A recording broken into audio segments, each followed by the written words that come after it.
मध्य प्रदेश की राजधानी भोपाल में जमीनों के काले खेल का मामला अब गहराता जा रहा है। जैसे जैसे इनकम टैक्स डिपार्टमेंट की कार्रवाई आगे बढ़ रही है, वैसे वैसे काले खेल के बड़े बड़े मगरमच्छों यानी सफेद पोश रसूखदारों और माफिया के नाम सामने आते जा रहे हैं। मामले में अब छत्तीसगढ़ की राजधानी रायपुर के खनन कारोबारी महेंद्र गोयंका का नाम भी सामने आया है, जिन पर भोपाल में करोड़ों रुपए के अवैध निवेश के आरोप हैं। मध्य प्रदेश के विंध्य अंचल में गोयंका ने पहले से भारी भरकम निवेश कर रखा है। आईटी डिपार्टमेंट की जांच में पता चला है कि गोयंका ने बिल्डर राजेश शर्मा के जरिए भोपाल में 300 करोड़ रुपए से ज्यादा का अवैध निवेश किया है, जिसमें आईटी डिपार्टमेंट को शैल कंपनियों के जरिए बड़ी टैक्स चोरी के संकेत भी मिले हैं। ये शैल कंपनियां रायपुर, कटनी और जबलपुर में बनाई गई हैं, जिसके जरिए करोड़ों रुपए की हेरफेर की गई है। आखिर क्या है ये पूरा मामला, देखिए हमारी ये खास रिपोर्ट।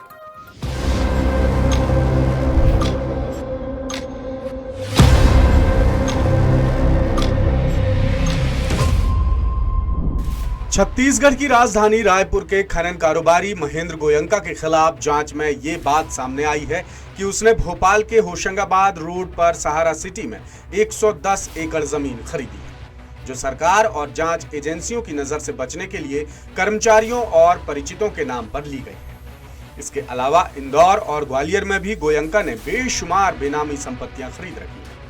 18 दिसंबर को आईटी डिपार्टमेंट ने जिस त्रिशूल कंस्ट्रक्शन कंपनी के मालिक राजेश शर्मा पर छापा मारा है, उसकी मदद से गोयंका ने भोपाल के नीलबढ़ क्षेत्र में 4 मंजिला होटल तान रखी है, जिसमें भारी मात्रा में ब्लैक मनी का इस्तेमाल हुआ है।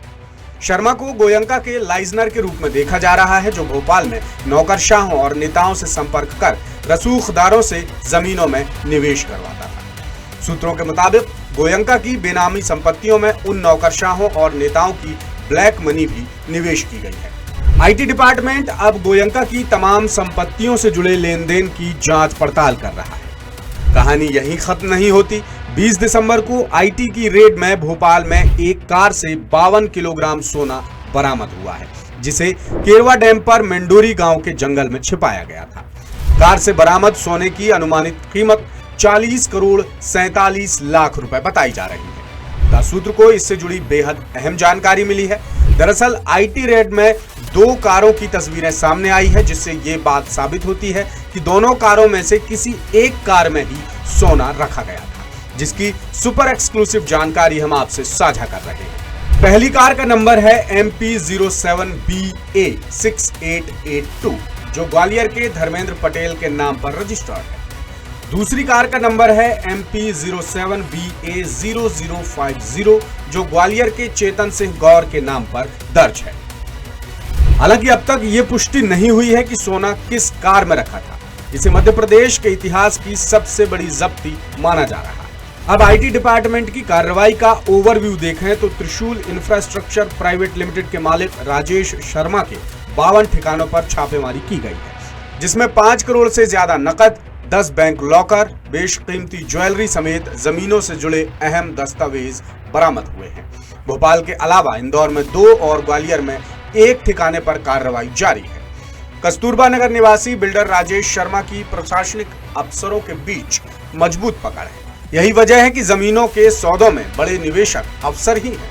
विभाग ने अभी उन अफसरों के नामों का खुलासा नहीं किया है। मामले में एक और खास बात यह है कि मिनिस्ट्री ऑफ कॉर्पोरेट अफेयर्स की रिपोर्ट के मुताबिक त्रिशूल इंफ्रास्ट्रक्चर प्राइवेट लिमिटेड की आखिरी मीटिंग 2014 में हुई।